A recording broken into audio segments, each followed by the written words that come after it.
You're facing a struggling Newcastle side this week. How have you been preparing for the game? As well as we prepare for anybody, if it was Saracens or Harlequins or any other, Northampton.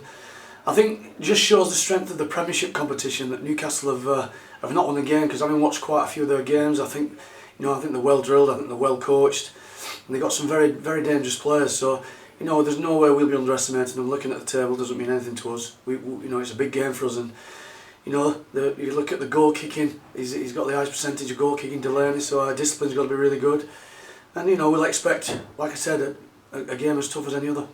Definitely. Sale of an impressive young side for such players as Josh Beaumont and Sam James coming through the ranks. How important is it really for these young players to get out there and get game experience?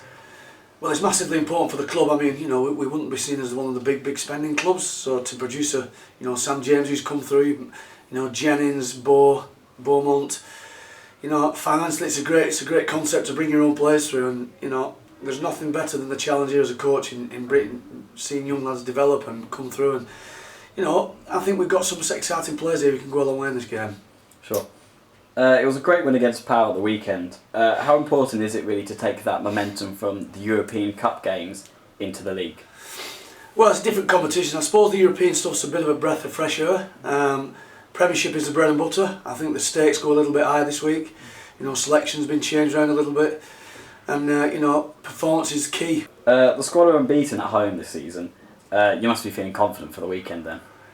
Always confident, but always not overconfident. I think as a coach, I've got to be confident in what we're doing here as a team.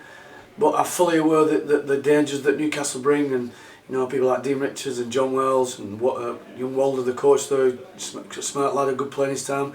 They'll do their analysis on us and think they can target us in certain areas, and it's up to us and our players to respond and nullify that.